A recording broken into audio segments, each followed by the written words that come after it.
organization. So if you don't know who I am, I think most of you do. I'm Professor Podishin. And so I teach as a part of business, organization, and society. I'm also the president of the F&M chapter of the AAUP. I have that role as well, and I'm also a member of the Heterodox Academy. For those of you in my propaganda and genocide class, you're familiar with the case of Lindsay from Wilfrid Laurier University. And so she's coming in to talk with us, and I'll interject here and there, and we'll have some Q&A at the end. But for right now, again, thanks for coming, and I'm going to turn it over to Lindsay.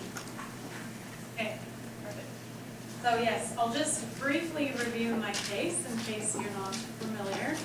Can everyone hear me, by the way? Okay. I'm doing my Master of Arts in Cultural Analysis and Social Theory at Wilfrid Laurier University in Waterloo, Ontario. And graduate students there, we also TA, so we're teaching assistants. And I was a TA for Canadian Communication and Context, so Communication Studies 101. So we were teaching on grammar one week, and I brought up the societal debate about pronouns and genderless pronouns in my class. And to do that, I played a clip from public television, TV Ontario. It's a show called The Agenda with Steve Bacon, an extremely civil show. And one of the featured guests on that episode was Jordan Peterson, a professor at the University of Toronto. And, you know, everything in the classes were fine, but a week later I got an email saying I had to go to a meeting with my supervising professor, the program director for my master's program, and an official from the Diversity and Equity Office, which kind of made alarm bells go off in my head. So upon consultation with a couple people, including my mom, I decided I would secretly record this disciplinary meeting. Because I was, to think that a diversity and equity official would come in over a clip from public television was very concerning to me. And it turns out that the audio recording changed everything about the situation, right? Because I released it to the media. And so media is actually what I want to focus on today. Because you're in a class of propaganda, so it's very fitting. And so how the media coverage was portrayed throughout all this. So instantly, this was picked up as a free speech thing, okay? And to an extent, it is, right? It is in the sense that when we're in the classroom, we should be able to feel like we can say anything. Let's not violate the criminal code, but we should be able to say something and have people respond in order to intellectually advance ourselves. At least that's my view of it. So yes, free speech is central to this. But what kind of was missing a little bit was the larger issues. One of them is open inquiry. So it's not just about saying whatever you want, because you can go to a pub night with your friends and say whatever you want. But in a university setting, we want to be able to openly inquire and to gain knowledge. And also viewpoint diversity is a big one. The ability to just hold views that some might find objectionable. And then the third issue that I'm kind of working through myself and doing research on and writing some term papers on is the mission of social justice in programs like the one I was teaching in communication studies, which overtly, according to many communication studies scholars in Canada, does have a social justice orientation. So that means it's deliberately interested in oppressor-oppressed relationships and dismantling power and so on. And that's fine, but we go to university to have our professors guide us through knowledge. Of course, that's what we pay for. But the problem is when the social justice approach is so one-sided that you actually become blind to seeing any other way out of it, which is what I found myself to be implicated in, really. And if you listen to the audio recording, or at least a part of it, you'll find that these professors that I was in the meeting with wanted to push this kind of one-sidedness, and so that's how it kind of fits into the propaganda. So just briefly, why we value freedom of speech. It's interesting, I like inherently value freedom of speech, so I actually had to do research into, okay, why do we value it? Because I just feel like it's innate in us to be able to talk about anything, right? So one, open expression allows for the questioning of beliefs, which advances knowledge. It's very basic. Two, personal growth and self-discovery, of course. Three, suppressing speech could lead to the possibility of banning the truth, as unpopular opinions could end up being right. Very logical. And four, the chilling effect that can result from restrictions on speech. Individuals become more fearful and therefore more conformist and homogenous in their expression. And that's kind of sometimes an under-argued point for freedom of expression, is just that it's kind of boring to talk to people who think like you all the time, and it's kind of boring to be a conformist all the time and to feel like you can't actually be yourself and you can't actually question things because you're scared of how you might come off. Okay, so free speech in the media. So this is written by Jasmine Zine. This is a professor in my own department at Wilfrid Laurier University. I haven't had her as a professor, but she's one of the 13 or so faculty members in my department. And she wrote an op-ed for The Conversation, so it's a published op-ed. Right-wing ideologues use free speech as an alibi for their transphobic and Islamophobic rhetoric. It has become a tool for related neo-fascist groups to mount campaigns of vandalism, harassment, and intimidation. And, okay, so, I mean, there's this movement, and it's a movement that doesn't make sense to me, and it seems to be coming from those who are left on the political spectrum, and they want to make free speech a partisan issue. It's very deliberate here, it's very overt. It's like they want to push free speech to be a right-wing issue, and they want nothing to do with it. But, I mean, freedom of expression, it's a constitutional right, and there's no reason to make it a partisan issue. And that's, if you start to make something like that partisan, it's really going to come back and haunt you, in my opinion, because we all rely on freedom of expression, freedom of association.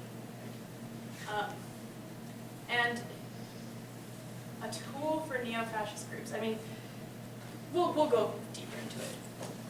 Because here's a related op-ed by Greg Bird, just so happens, another professor in my department at Wilfrid Laurier University. He submitted an op-ed to the local Waterloo paper, The Record. Is freedom of speech more important than the safety and well-being of members of our society? Well, Dr. Bird, I mean, these two things are not mutually exclusive. You can have freedom of speech and well-being of members of a society. They're not in opposition to each other. So, the question doesn't really make sense. And a nice touch, do we want to be living in Donald Trump's America? I don't know, do we? Okay, so more on the subject of free speech being a right-wing issue. Okay. It's frightening stuff to read, and every Canadian should read that. John, who would your pick be? Another young... Oh, and by the way, they're talking about Newsmakers of the Year. So this came out in December 2017. woman, Lindsay Shepherd, who we have heard a lot about. She was a young teaching assistant at Laurier University who was called on the carpet for showing a video of Jordan Peterson And it was the recording of that disciplinary hearing that went viral and that really exploded the whole issue of the debate that's occurring within the social sciences and humanities on the right of freedom of expression, the right of freedom of research, versus the right of protection, the right to safe spaces, the right not to be subject to aggression. This is a virulent debate that's happening on university campuses across the country. Some of us have written about it in the past, but it has to be said, no matter where you are in this debate, it was Ms. Shepherd and that tape that blew this entire issue open and made it part of the national discourse. And for that, she deserves great credit. I have to disagree. I think that she is someone that exists, and I think a lot of people responded to her for the same reasons they tend to respond to things, which is that she's a young, crying white girl. But there are lots of moments in which the academic freedom conversation could have been had and has been skipped over serially, and I don't think that she's the appropriate person to have launched this conversation, because as it turns out, she leans hard right in some of her choices. Well, whether you like Well, what she she needs or certainly not, needs- we're having this debate here on this show now, and we're having it because of Ms. Shepherd. Susan? Oh, I wouldn't say that. She had a certain clarity, and I agree the initial, I agree I think she should have had the right to show what she showed to her class, but discuss it within the class. That being said, I do think she's being co-opted, or at least, I don't know where she started on the ideological spectrum. She says she was on the left, but she's definitely being used now by the right. So Susan, who would your pick be then? Well, mine's so completely understated. I think Okay, so from the two women here, the first one who was speaking called me a crying white girl, which is fine. It's kind of funny. I don't know. That's Vicky Mochama. And the crying white girl thing doesn't bother me as much as her claim that I lean hard right on certain issues. First, I consider that false. But second, why should it even matter? So she says that I'm not the appropriate person to have launched the debate because it turns out I lean hard right in some of my choices. So is she saying that if let's say, okay, I'm right-wing, sure, I lean hard right, I'm a far-right person. Why would that delegitimize me as someone who wants to speak about freedom of expression, right? And then we have this person who says I'm being co-opted by the alt-right, far-right, anyway. By professors at England College, I guess. Yeah, yeah. And that's kind of another rhetorical strategy to delegitimize. It's to say because, okay, yes, the other day, I think an actual Nazi messaged me on Twitter, and I think he follows me on Twitter. Okay, it's true. There's not a lot I can do to control that. I suppose I could block them all, but the thing is, you can't control who decides to follow you on social media or something like that. So this claim of being co-opted, it's just a way of saying lots of people on the right follow her, so yikes, right? So it's another way of beware of the right. And to be fair, CBC, our Canadian broadcaster, they are known for having a left-wing bias, but these are the kinds of comments that are coming up,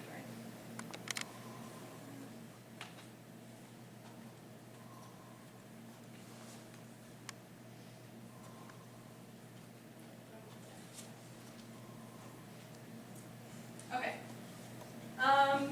So there was a group of concerned students at Wilfrid Laurier University who submitted a very, very long letter to the school newspaper about their assessment of the situation. I think it's about 2,000 words, so I'll just read the most relevant parts. So these are these concerned anonymous students writing this. And yes, they remain anonymous because they're scared of being harmed and being targets of violence. All right, they say, we have recently reviewed the conversation regarding the problem of a Jordan Peterson video shown in a first-year class of undergraduate students in the context of pronoun use, which, by the way, has nothing to do with the use of pronouns, but everything to do with privilege, power, and oppression. We have listened to both sides of the discussion per the audio recording, and we agree with the faculty and staff assessment. Negating trans rights in the name of not taking sides is against the Ontario Human Rights Code and morally inexcusable. So sometimes I get really exhausted with the freedom of expression stuff, and I just kind of want to take a break from it. But then I was rereading this letter that they wrote, and just the phrase, not taking sides, is morally inexcusable. Really? Morally inexcusable? So that phrase just really brought me back to being like, you people need help. Okay, they go on. Jordan Peterson's rhetoric is not up for debate. It is hateful, spiteful, and violent, and exudes a gendered white supremacist ideology. So now we're going to go into my white supremacy. There is no room, so they continue, there is no room for white supremacy in a university setting. Yet this situation is fraught with clear posturing of white supremacy. There is no room to use the guise of free speech / public debate / academic freedom to uphold white supremacy, yet white supremacy is defended. I don't really get it. I don't get why they're associating with white supremacy, but what I think it is that the people who, let's just say they're collectively on the left, right? They think that if you defend free speech in this time, that you must hold a very morally inexcusable view. Otherwise, you would see no reason to defend freedom of speech, because you'd be in agreement with everyone else who doesn't need it, because society is already the way that they want it, and they're already pushing society in the way that they want it to go. So I think that's my assessment of why they make these claims of transphobia, as we saw earlier, Islamophobia, neo-fascism, neo-Nazism, white supremacy. It's like if you defend freedom of expression, you must hold one of these things. Otherwise, you wouldn't care. But of course, we know that freedom of expression is everyone's right. And so I spoke at a free speech rally in late November, and there was a counter-protest on the other side of the street by the folks from the Rainbow Center, which is the LGBTQ center on campus. They're using their freedom of expression. They're using their freedom of association. So thank you for proving that it still matters to everyone. Right? Okay. Another trend related to free speech is to call it free speech. So to put it in scare quotes, as if to denote that we should be somewhat skeptical or wary of this term. So this is from Ellsberg. I think it's Laurier Students for Public Interest Research Group. I don't know about the States, but in Canada, all university campuses basically have a SPERG. So they just kind of do activism work on campus. They're a collective of students. And this is from their gender pronoun campaign, because all over campus there's kind of like these memos on the wall about using gender pronouns and stuff like that. So given the current climate of university campuses, which increasing levels of transphobia hidden under guise of free speech and or grammar, okay, this is the point, free speech, scare quotes. We should be skeptical of that term, right? That's what they're trying to say. We believe it is essential that we validate the lives of trans / non-binary folks, both on our campuses and in our communities. And we'll go into this validating the lives thing, but free speech and scare quotes, it's a trend. Here it is again. So-called free speech isn't worth fighting for. Free speech is too costly for the disenfranchised, and this will never change when the system and power profits from this imbalance. So, I mean, you're literally taking a constitutional right and constitutional rights. Okay, before I do that,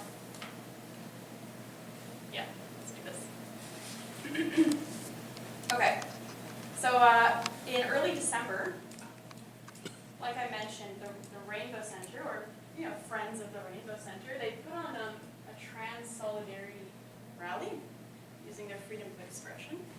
And I want to listen to a part that really shows their rhetoric.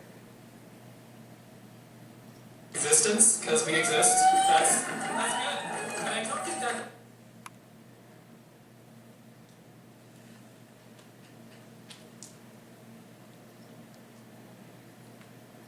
Not only as a trans person, but also as a woman, like, we're silenced about these issues. We can't talk to others around us, especially not people who we feel we. Just for context, so the Rainbow Center were claiming that they were being targeted and that they were being subject to a lot of violence and harm and hurt.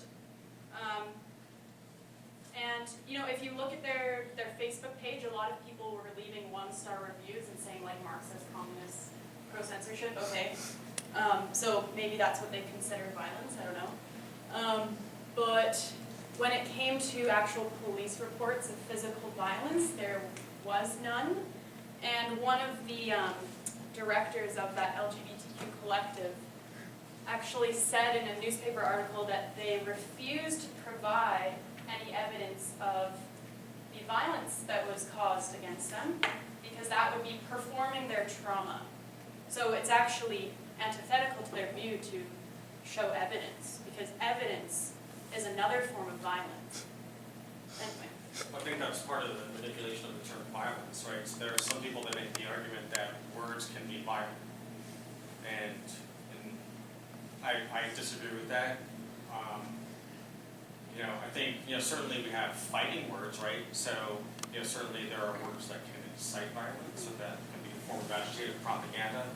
But I think there's a difference, right, between fighting words and words that maybe people disagree with as violence. The way that I kind of look at it is violence in the sense, someone robbed me when I was working at McDonald's in 1987. Some of you have heard this story, right?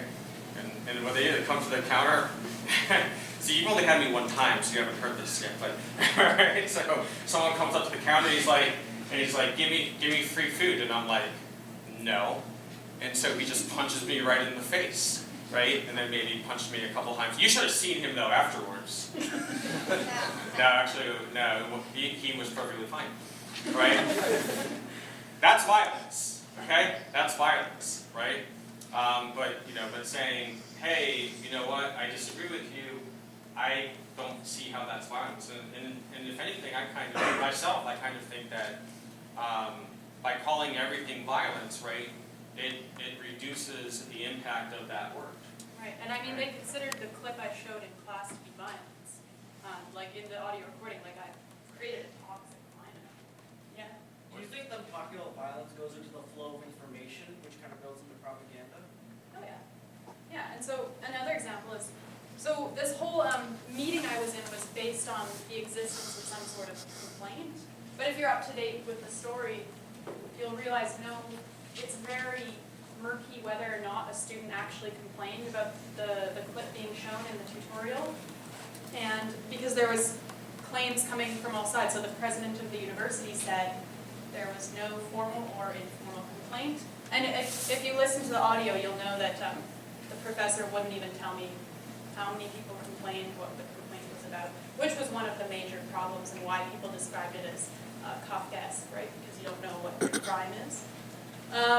So yes, the president was saying, no, there's no relevant complaint.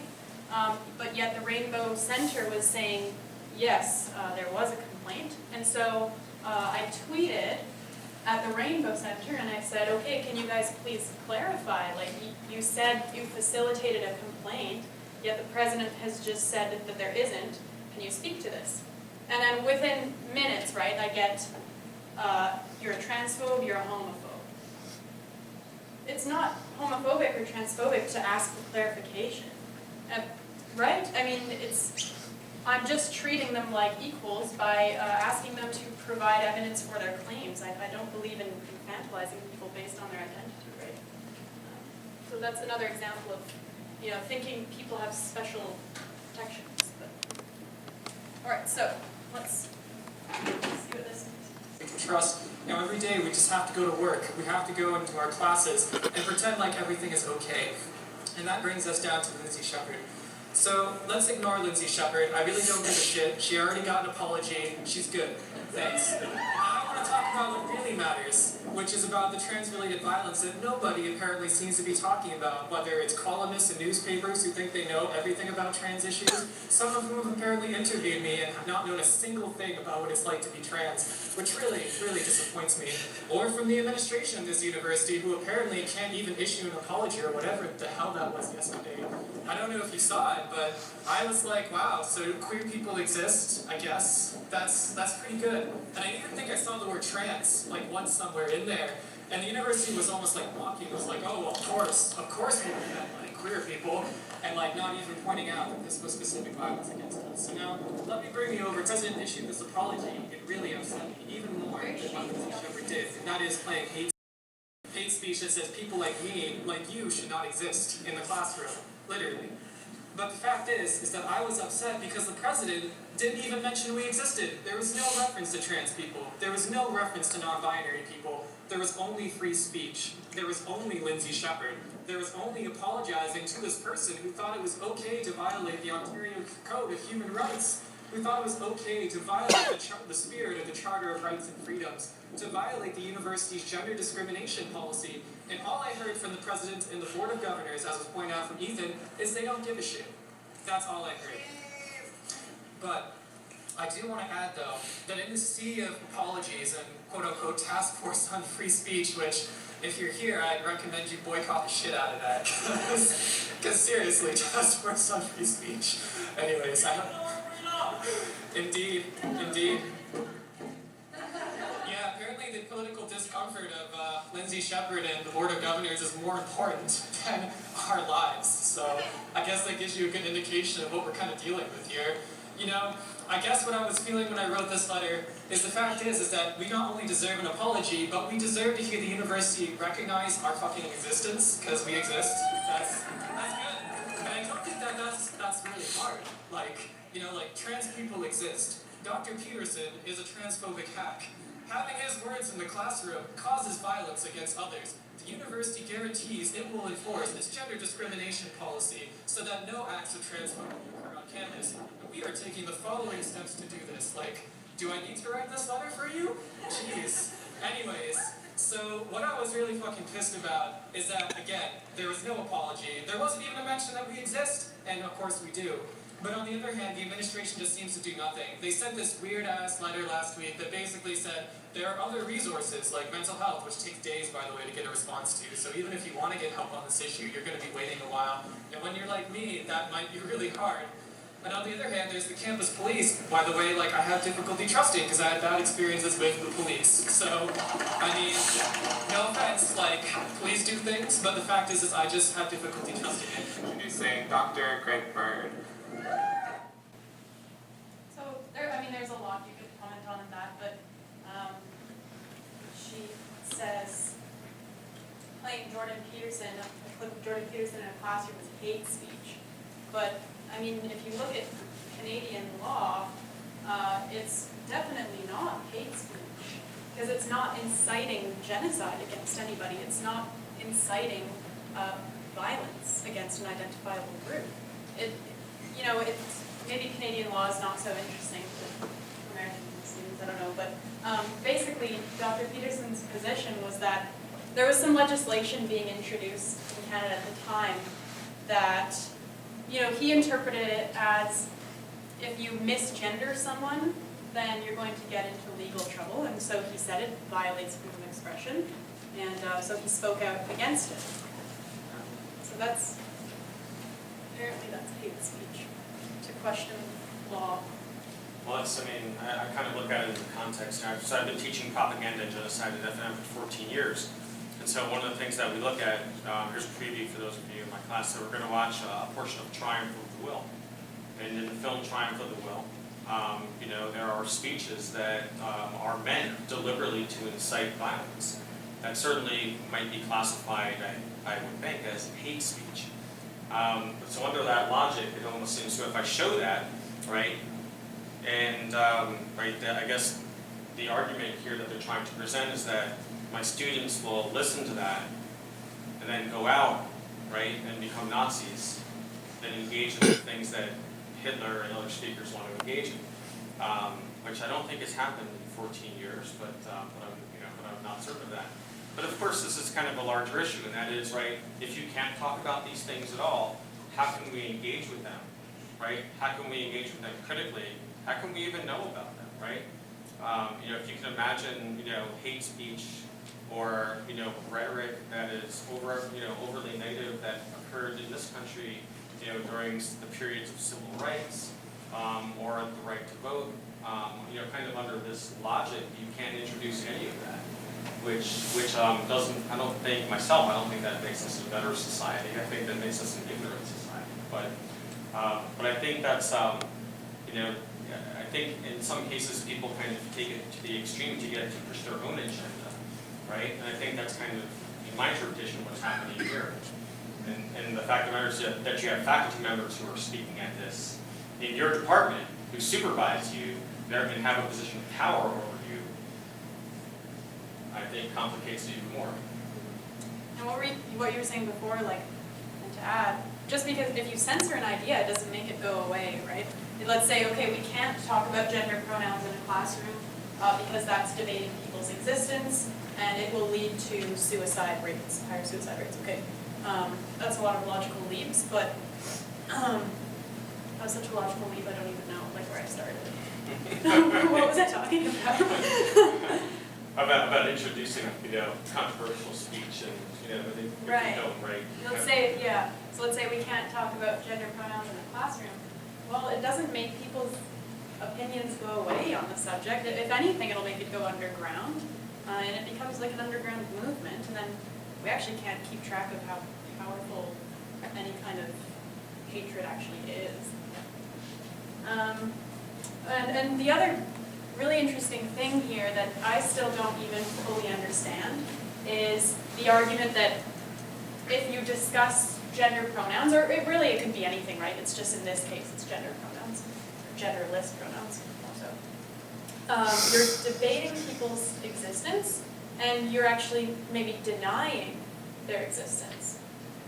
And I still need to research that because I don't really know what they mean. Because if no one's denying their existence, and in fact we're recognizing their existence right now. And so were the reporters at this event, and many of these people spoke to the media, so it's very unclear what they mean, unless you know what they mean. Do you have any theories? I do, right? I mean, again, I'm looking at it from a propaganda perspective, right? And so if you keep repeating, right, something over and over again, even if it doesn't have a great deal of intellectual heft, right, inevitably some people will start to view that as reality. And so, so if you are trying to establish a narrative that mere words can be violence, right, and you keep saying it over and over again, right, and maybe some more people start to say it and you start to see all these visuals about it, and you don't engage with it critically, or you don't have the ability to engage with that statement critically, right, then in a sense you're kind of working in a vacuum now. And so very quickly, right, it becomes almost like the norm. So if I'm not allowed to say, right, let's just say someone comes up to me and says, you know what, Professor Pottishin, words that make me uncomfortable are violence, right? And maybe from whatever policy that's instituted on campus, maybe I don't want to respond to that, okay? Maybe if I respond to that, let's just say there's a bias reporting system on campus, right? And someone's going to report me and maybe I don't have the protection of tenure, or if I do have the protection of tenure, right? Maybe I just don't want to deal with going into, the principal's office and having to explain myself. I might just not say anything, in which case, right, this narrative is allowed to continue and to perpetuate without being challenged. And look, as I tell a lot of my students, I'll say provocative things in class, like I'm a capitalist, okay? And you don't have to be a capitalist, right, to sit in my class. In fact, I would probably prefer to have more non-capitalists in my class to challenge me, right? But the reality is that, I don't want to interrupt, but to answer your question, it's violence because they've created this vocabulary and this culture that, like, a woman's penis and so forth. So when you have a discussion about male genitalia and female genitalia, you're creating violence because you're tearing it down. Because a male and a female can have a penis. But if you talk about biology, XXXY, that's violence because you're denying their existence. That's what they're trying to tell us. I'm not saying I agree with it, but that's part of the perspective. It's violence by using biology to deny their existence. I think there's a difference between, say, denying someone's existence, right, and arguing over, an issue like a biological issue. So something like, say, creationism and Darwinism, right? So I think it's one thing to say, I personally would not feel comfortable going into a classroom and saying, if you believe in creationism, you're just plain wrong and you need to get with the program. I think that would be a terrible thing to say, to be quite honest. But what the point is, they can't have the discussion, the Jordan Peterson clip, in a debate. Debate is not a bad thing. He didn't have a gun to their head saying, you'll repeat everything I say. He had an opinion, they had an opposing opinion. That's not violence, that's not wrong, that's not illegal. It was on Ontario Public Television. And I saw the episode. But just to have that discussion is to, in their words, in their minds, is to deny their existence, which is violence. Because if they don't exist, people will perform violence on them. They will be attacked. That's the one thing we always hear, as they're being dragged off from the auditorium. There's violence against us, violence against us. So that's their perspective. It's not one I agree with, but. No, I get what you're saying. I think, there was a number of years ago when Mahmoud Ahmadinejad of Iran wanted to speak at Columbia. And so for those of you who don't know me, I'm Jewish. I'm from New York. Mahmoud Ahmadinejad doesn't like Jews. So I think we all know that. And there were a number of faculty members who did not want him to be able to speak at Columbia, right? I came out publicly in support of letting him speak at Columbia, right? Even though my guess, because he said many times that he wishes Israel will be wiped off the map, and he said a lot of things, right? He hosted a number of Holocaust denial conferences. He's made a lot of statements, right, about the eradication of Jews. And so you can make the argument that he doesn't want me to exist, right? And I understand that. There are people in Pennsylvania that don't want me to exist. There could be people, in my town that don't want me to exist, right? But is that violence, right? In my opinion, no. Now, if someone comes to my house and says, I don't want you to exist, Jew, and pulls me out, right, and attempts to shoot me, okay, that's violence, right? Or if someone's trying to round up a posse to come get me, that's violence, right? So, there are kind of a lot of logical jumps, but I think a lot of it is just kind of this play on words and kind of getting it out there over and over again so that it's the norm, right? So there's kind of this creep, right, in terms of what is violence and what isn't. And if you're not allowed to fight against that, that's a problem. And I think one of the problems that we have, right, in the university system is that a lot of people are simply afraid to say things. And they're afraid of the repercussions. Something like an anonymous bias reporting system. And look, I know there are people in this room that support an anonymous bias reporting system, and that's fine if you support it. I'm simply going to disagree with you. I don't support it, and I'm not advocating hate speech on campus. And I, it saddens me when people say stupid things that are hateful on campus. It does. At the same time, right, we have to be careful about kind of overreaching in terms of what people can say. Secondly, right, and that is, right, if we don't engage with these ideas, right, then what's the point of university at all? If you can't examine anything critically, right, why are you going through this 4-year experience? It's kind of like, I don't like it when I see faculty members who, they kind of go into a classroom and they have pre-made PowerPoint slides that have been created by the textbook company, and they simply read off all of the slides, one by one by one. And they don't really say, in fact, right, here's a secret, here's a dirty little secret of academia. Some of these textbook companies actually print up lecture notes that you can read off of while you're presenting the pre-made PowerPoint slides, at least in business. In case you're wondering, I don't use those, okay? Some of you are like, we know. We know, right? So, you know, I don't consider that actually being particularly critical either, okay?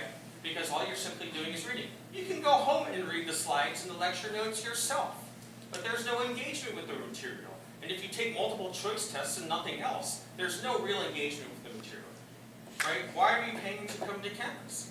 And so we kind of have to think about why we're here, right? We don't like to be uncomfortable, okay? I don't like to be uncomfortable, right? I've been to KKK rallies, not as a participant, okay? But, you know, when I was an undergrad at University of Delaware, the KKK walked right through my campus, okay? It's not pleasant. It's not fun. It kind of makes you feel angry, right? But I would say that most people did the best thing that we could have done. We ignored them pretty much completely. And they never came back, okay? And then most of them got arrested for other things that were unrelated, right? So it's, you know, it's kind of, it's one of those things that, you know, we sometimes have to deal with. Obviously, I think that's an extreme example, but it's also kind of how we grow sometimes, right? That we can be uncomfortable. I can be uncomfortable talking to other faculty members about things, but that's kind of how it is, right? And other faculty members and students can sometimes be uncomfortable talking right to me about certain things that I'm passionate about, right? If you like country music or something like that, right? So, anyway. Yeah. I mean, some people argue you could differentiate between having a university and then having social justice training institutes. There's one idea.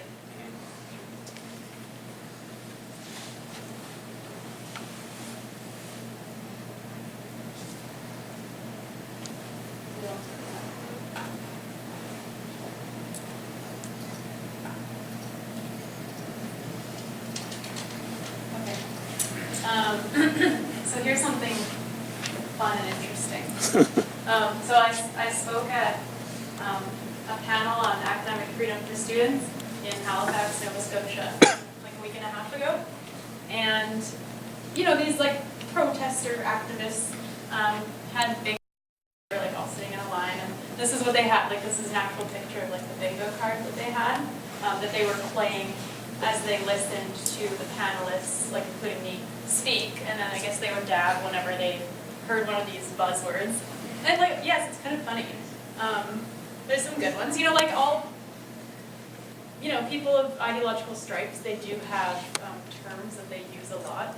You know, it happens all the time. But there's some really worrying ones here.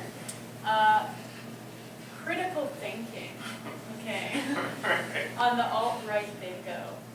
So, like I was talking about before, they want to push free speech as a partisan issue that only right people care about. Now they want to make critical thinking something that the alt-right champions. That's a dangerous thing, in my opinion. What are some other good ones? Open exchange of ideas in the bottom left corner. Open exchange of ideas is now associated with the alt-right. Right, okay. And viewpoint diversity. Viewpoint diversity. That's, again, these are things that are not exclusive to the alt-right, and to suggest in any way that these are things that are championed by them, it's just not a good idea, really. The other ones are kind of funny, though, I guess. Okay, just look on the screen. And then, again, about the alt-right. This is just more about media coverage and just, you know, maybe you've heard the word like spin before. Did you talk about the spin? Yeah, so there was a slew of articles and op-eds that came out with the Laurier incident, right? And representing so many different points of view. And this was my favorite. Alt-right's new hero, me, on campus bullies Laurier into apology. So now I've become the bully. If that's not an example of spin, then I don't know what is.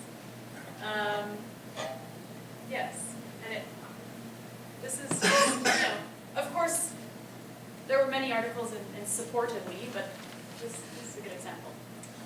And otherwise, I think that's basically all I've got. We'll end on this note.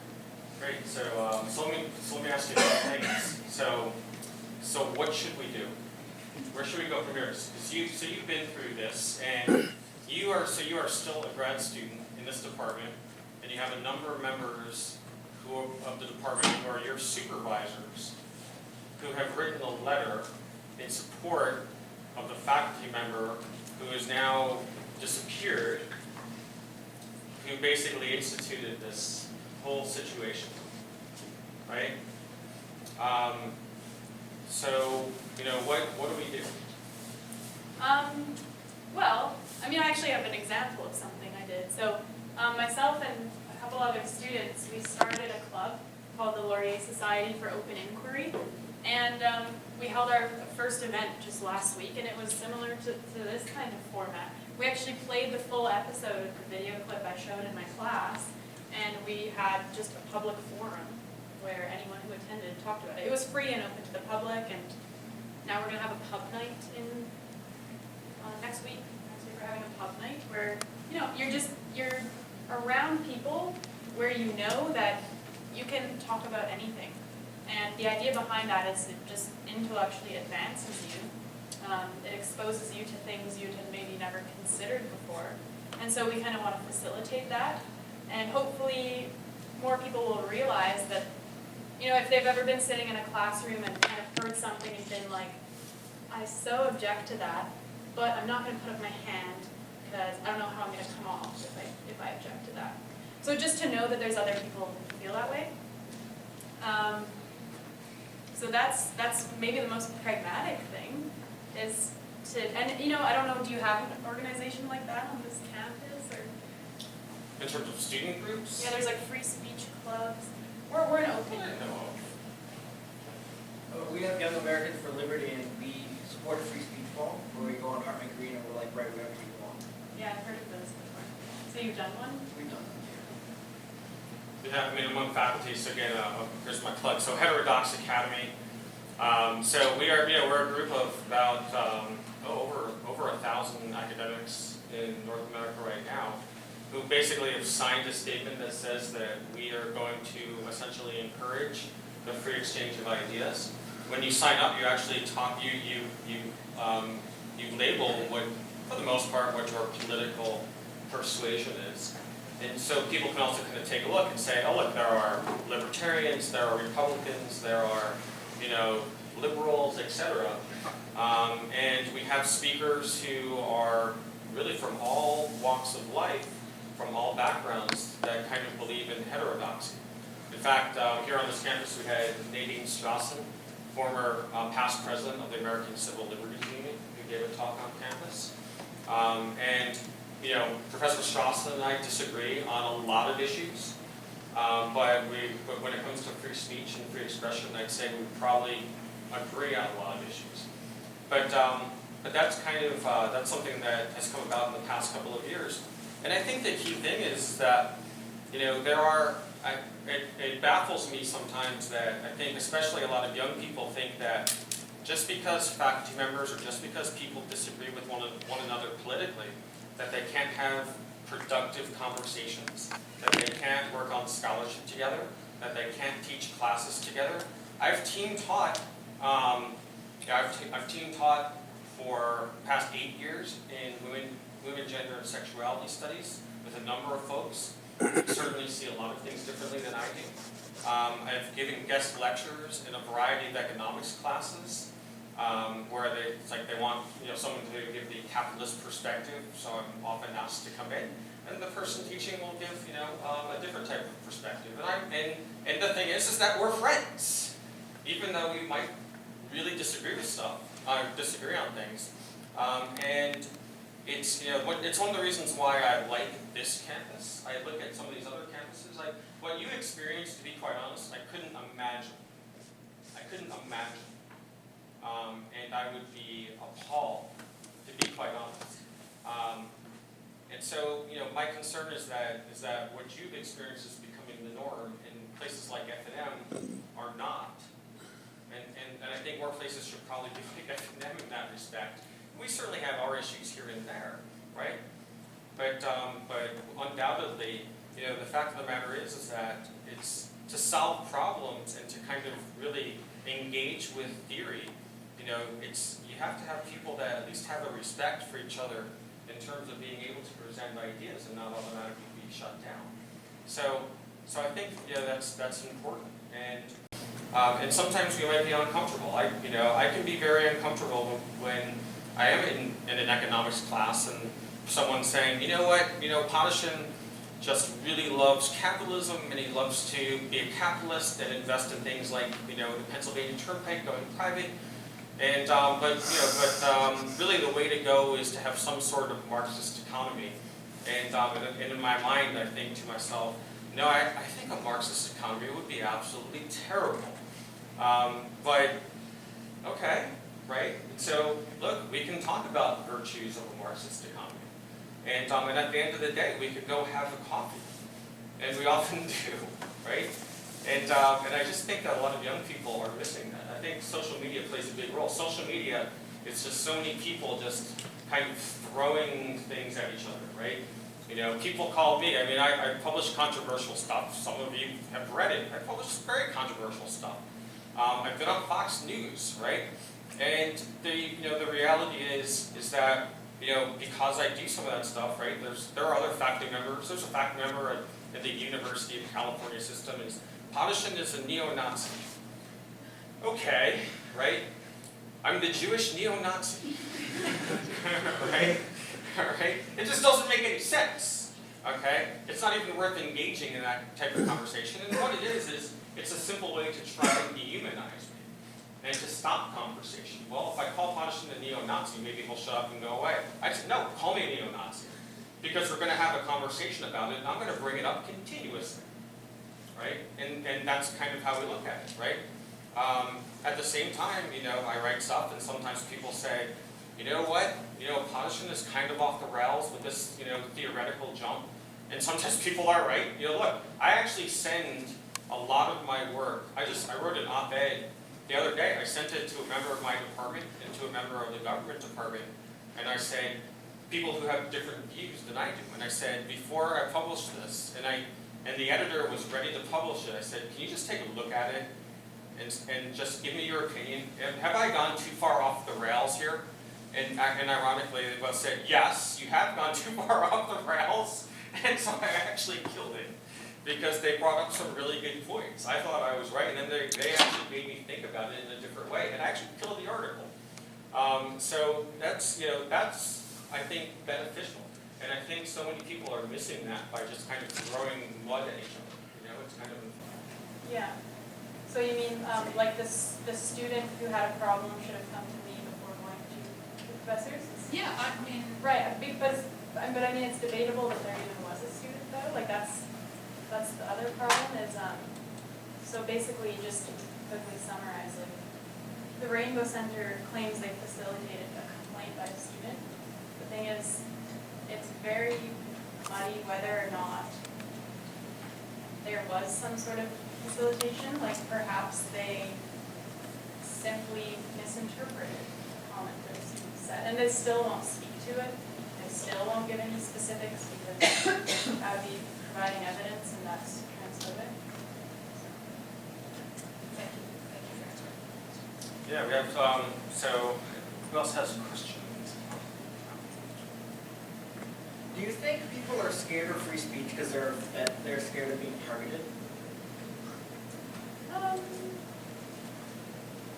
So do you mean like I should maybe be scared of free speech because I'm female and people attack females? I mean, kind of like that, but kind of in the context where like the trans people, like, because of this free speech, people are now allowed to talk against us. I suppose so. I mean, before all this happened, I was in no way involved in any kind of free speech movement. I was frankly probably one of the people who thought, yeah, if you defend free speech, you probably have like something wrong with you, because like you probably say stuff that is like very rude and instinctive. That was actually my position, basically. Like whenever I would pass by the free speech clubs and club days, or like just even like the civil liberty clubs, or like Students for Liberty. And I'm going to their convention like in March, but like before I would see that and I'd be like, you don't need that. I literally pass it and I would say, we don't need that. I don't know why they're doing that. Honestly. I'm one of these people where it like has to happen directly to me before I see the light. I'm just concerned, it's like, with all this attention against you and stuff, but you're still a grad student, you still have papers to write, you still have a future to plan for, like, how do you take measures now to ensure that they don't use this against that kind of portion of your life? I guess I'm expecting that they'll just be professional enough to mark my papers based on merit, not what I'm saying, not like whether they agree with the content or not. You know, as for my master's degree, like work, I'm a little less invested, of course. I mean, that's kind of unrelated to the incident, but I just kind of. I'm sorry. Huh? I'm sorry about this, kind of like a little bit off topic. Oh no, yeah, it's all good. I just mean like it actually is kind of related because it's related to the kind of one-sidedness of pushing social justice in the university. My program is one of those programs. It's very one-sided. It's just pushing social justice, and so I am becoming a little bit disinterested in it. But I mean, I'm done in August, which is why I stayed. And yeah, that's actually something interesting to touch on, is the one-sidedness of the program. Is I've kind of been reflecting upon how people my age in university, they, you know, when they face something that they disagree with or they don't like, a lot of the times they actually become kind of like a deer in the headlights and they don't know how to respond. So it's like even amongst my friends, like maybe I'll say something and immediately they just go quiet, or they become very passive. They don't know how to respond because they're so used to the one-sidedness. It's like once they hear something, they're like, oh, I'm not used to hearing things that I don't agree with. And so for that, and like the slide I had before about like why we value free speech, I mean, that's one of the things, right? Like personal growth and self-discovery would fall under. Personal growth, being able to debate with people. That's a huge skill. That's a skill that I really want to master, is how to use very logical and rational arguments when debating. When you're debating. Yeah. Hi. I want to start out by saying that I am a proponent of free speech, and I really hope that you hear what I have to say without maybe wearing some nets. It seems like you really don't understand why these trans students were upset. And to me, when we enter a classroom, we expect to be treated equally and be equal with our peers.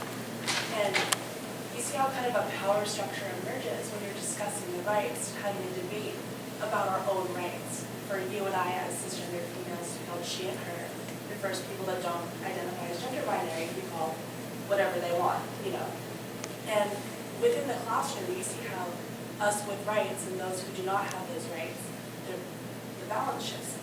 Sorry, what rights do they not have? To be called, you're having a discussion right now, we don't have an established pronoun.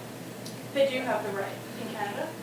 Yeah, I thought you said you're having a debate in class about whether or not it should be legitimate for them to have those rights. I showed a clip from TV Ontario, which was from a year prior, which was about Bill C-16, which was about implementing that law. But as for myself, debate in class, yes. they're having a discussion. So it was not about the legality, it was about the linguistic change, and like, can you use legal measures to enforce linguistic change, language change? Regardless, just having your own personal, if you want to call it rights, or if you want to call it, I guess, societal pressures or whatnot, how they might feel uncomfortable and feel like they're in a position of less power than other cisgender classmates. So then I would ask, do we have the right to not feel uncomfortable? I mean, If is that something we always want to shield ourselves? You know, I that, don't think transgender people are shielded from these issues at all. And they encounter them a lot outside of the classroom sphere, but inside where you're learning people. I think that's where kind of the philosophy of education part comes in. And it's like, you know, if you're going to discuss things with people and you're going to have a productive discussion, you have to be ready to be uncomfortable. It's just the reality, right? I have discussions with people all the time that make me very uncomfortable.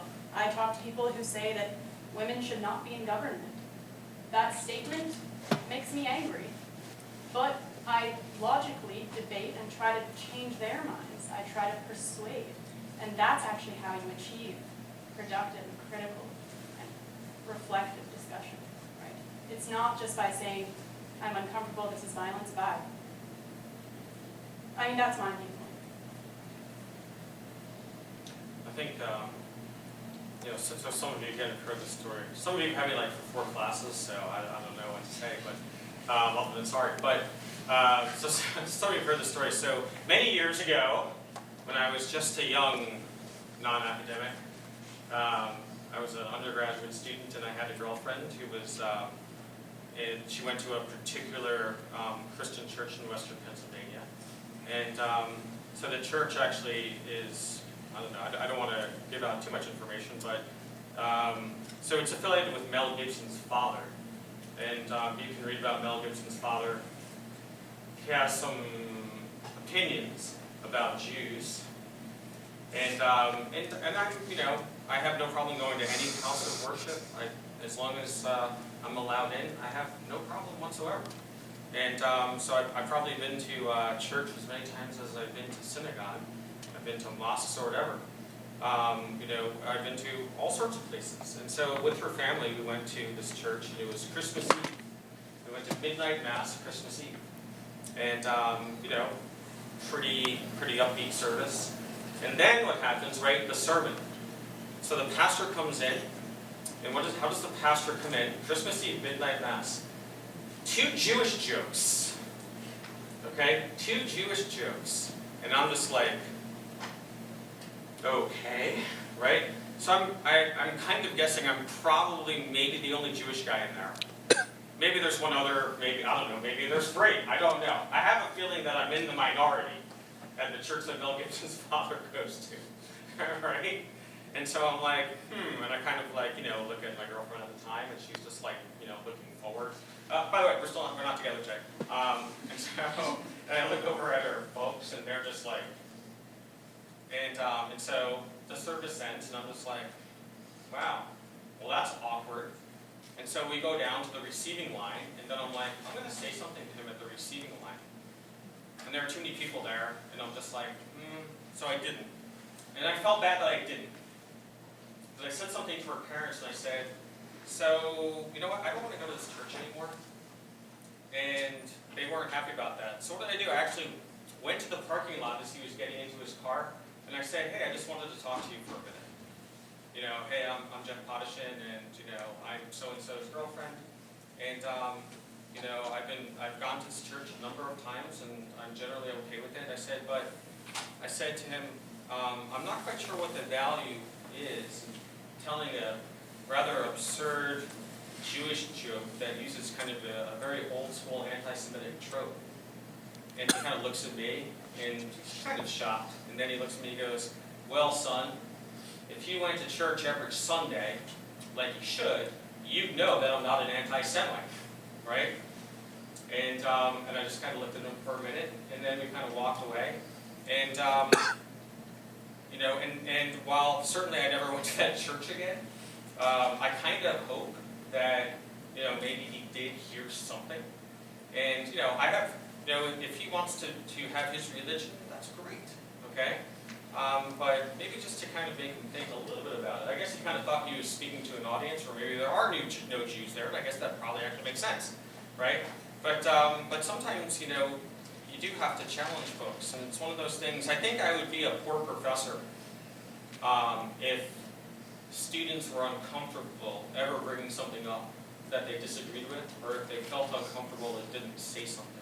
And that's happened every once in a while. you know, and certainly faculty members have brought things up. And in many cases, we kind of talk about it.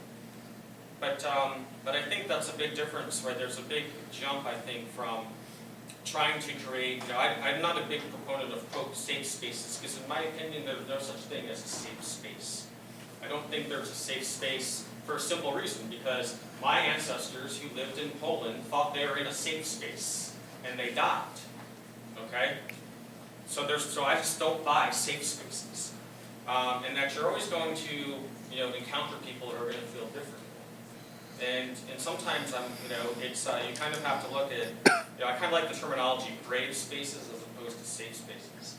I took that from the Posse Foundation, but I should attribute it appropriately, right? So, but I like that terminology, and sometimes, you know, that's kind of the reality, and you know, that's, you know, it's sad. It's sad that humans can be like that. It's sad that humans, you know, can dislike or hate people because of factors like that, but that's kind of the reality sometimes. Let's see, maybe we have one more question?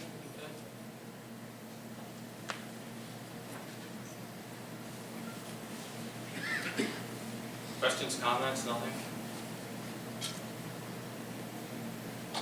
All right. Oh, wait, one more, what is this? Yeah. Do you think that having free speech is okay when all people do is make jokes about other religions instead of actually having a talk about it? But if you support free speech in general, you have to accept that some of it will be jokes, and some of it will be productive. If you support the general principle, you have to support the consequences. Yeah, that might be a waste of free speech, like Jersey Shore is like a waste of broadcast air. Is that on tape? Good. Send that to MDB, please. Do you want me to delete it or segment it out and put it as its Blow it own up. video? Blow it Okay. up. Make it go viral. I, All right. I'll send it as a 3-second clip. Thanks for coming. Thank you.